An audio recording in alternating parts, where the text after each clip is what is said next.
What is going on, everybody? And today I'm back with a brand new Euro 2020 fantasy football video. And in this video, I'll be showing you and discussing with you my Matchday 2 Limitless squad. But first, we'll have a look how I did in Matchday 1. As you can see up at the top corner, I've scored 75 points. And this is with my whole squad. It's now confirmed. I know it says points calculation in progress, but that's my total score, 75 points. It's updated. So, as you can see, my bench, I had Eriksen, Meunier, Cancelo and Patricio. I did bring in Nego for Hungary today for Eriksen, as I thought Nego might start. And I was only going to lose out on 1 point anyway. But Nego only came on, so I ended up getting 0 points. But overall, Hydraki 13 points. Great amount of points for a goalkeeper. I'd Spinazzola captain on the first game. He got 18 points, so I stuck with him as captain. I think anywhere between 9 and 10. I'm going to stick throughout the tournament as it is safest. And the most player that got the most points anyway was Lukaku, Schick or Ronaldo. And they got 20 as captain, so it is only 2 points more, so it was a safe. Pau Torres, 4.5 million. He was one of the best budget defenders. He got 6 points, a clean sheet. My midfield, Berardi chipped in with an assist along with Alaba. And my strikers, Ronaldo got 10 points, Lukaku got 10 points. Patricio on my bench got 7, but I did not need him as Hydraki saved a penalty and got a clean sheet against Denmark. Now Cancelo, unfortunately, never played for me either, as he got COVID-19 and he is now out of the Euros, along with Meunier, who was a surprise player that never started for Belgium. So that's just a quick update on my total score and my team for match day 1, which I'm overall happy with. 75 points, I will take that. So now let's jump straight into match day 2 and I will show you my limitless squad. So this took a bit of tinkering around and chopping and changing, but overall I am very happy with this squad. Now, as you can see, I've it all organised so far. I have my captain on a player who plays in the first set of games, which starts tomorrow. And I've gone for Insigne as captain against Switzerland. My bench is also organised. France play on the last day, so that's the reason why the 3 French players I have are all on my bench, along with Simon, the Spanish goalie, who plays on the second last day.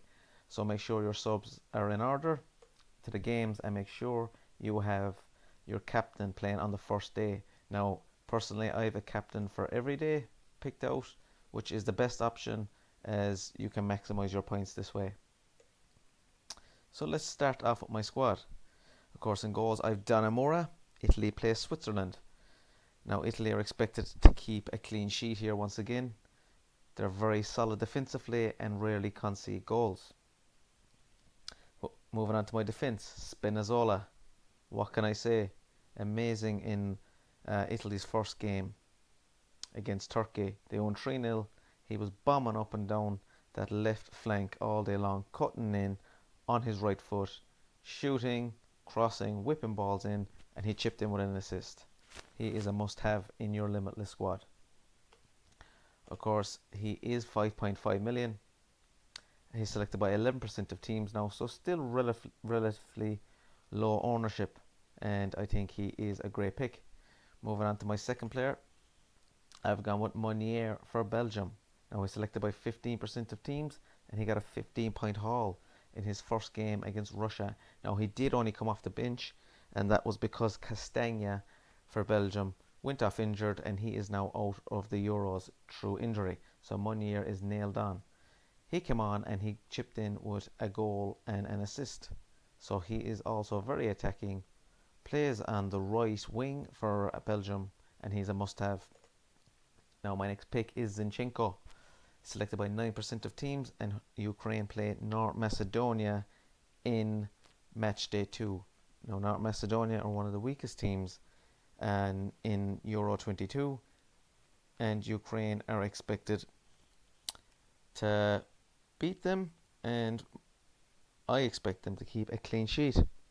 Now, of course, Zinchenko plays in the midfield for Ukraine, and he's down as a defender in fantasy football. He's selected by 9% of teams, but he only got 1 point in his last game, but that was against Netherlands, of course, where Ukraine did concede 3 goals. But with Zinchenko playing in midfield, I think he is a must-have also. Now moving on to my next defender, and it's Dumfries for Netherlands. Dumfries chipped in with a goal in his matchday 1 opener against Ukraine. He's only selected by 4% of teams, so he's quite a differential. He's 5.5 million, of course. Budget doesn't matter with this limitless chip. You can go way over 100 million. You have an unlimited budget. Dumfries, I think he got the most touches inside an opposition box as a defender. I think he got 11 touches inside that box. Like I said, he did get a goal, and he could have got 2 more goals as well. Now moving on to my midfield, starting here with Kevin De Bruyne. He's selected by 8% of teams, and now I know he did miss Belgium's first game against Russia due to an injury, but he is back training now, and he is expected to play against Denmark. Now, some people might say this is dodgy, but it is a limitless chip, and overall I have 15 solid players. So if De Bruyne does not play, like, you can just look at my bench, and I have some serious talent. I have Griezmann, Mbappe and Hernandez to replace him, so I think it is worth the risk here of having De Bruyne. And if he does start, of course, he will be on set pieces. Now, moving on to the next pick, and it's Raheem Sterling.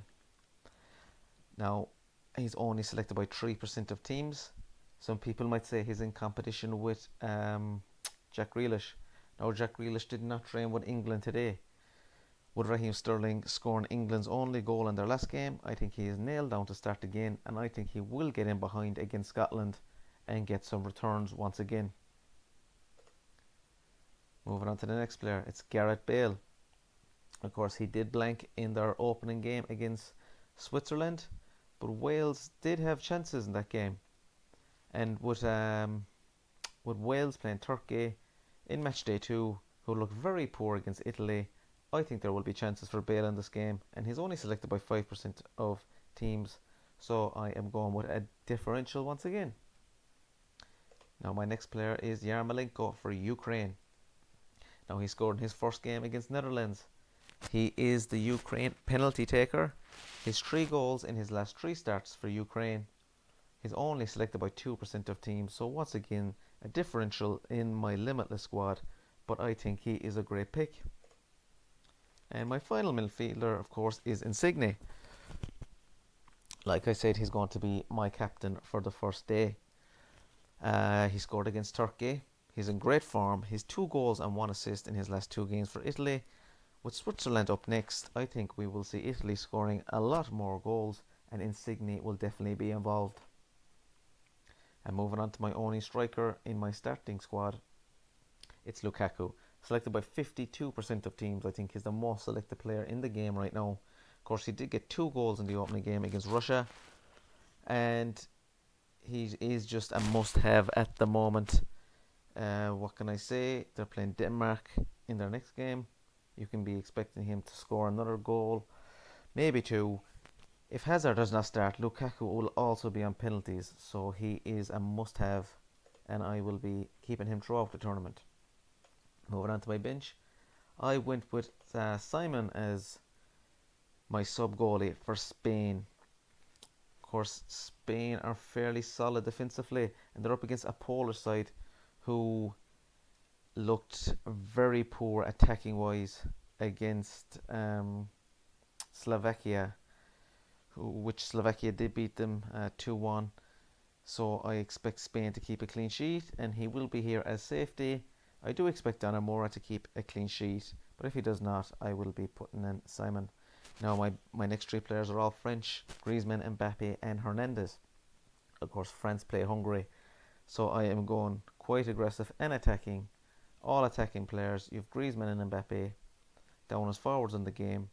Griezmann plays slightly behind Mbappe, attacking midfielder, and Lucas Hernandez plays left back but is very attacking. Just a quick one on Griezmann. He scored 3 goals in his last 4 games for France. Now, France did win 1-0 tonight against Germany. Let's move on to Mbappe. Now, Mbappe has scored 42 goals and 11 assists in all competitions this season. He did get a goal and assist tonight, but they were ruled out for offside, which was quite unlucky. He did make nice runs in behind, and with France playing Hungary, I expect Mbappe to keep doing this. Moving on to Hernandez. Now, I did look at Hernandez and Pavard, and I went with Hernandez. I was just looking through stats, and we'll just have a look at Pavard. Pavard played 45 games this season in all competitions, and he got 2 goals and 2 assists. If we move on to Hernandez, he played 42 games this season. He's 8 goals and 7 assists. And I did think myself that I just like Hernandez more. He's more attacking, and he did chip in with an assist tonight for that Hummel's own goal. So there you go, guys. That's just a quick roundup of my Limitless squad for Matchday 2. I think it's quite attacking. All my defenders are very attacking, either left wing backs or right wing backs, and love bombing forward, getting in the crosses, and even popping up with shots, along with my midfield and strikers. So if you like this video, guys, please give it a like. Don't forget to subscribe. Any comments, just leave them below in the comment section and I will get back to you. Thanks for watching. Have a great day and best of luck in Matchday 2.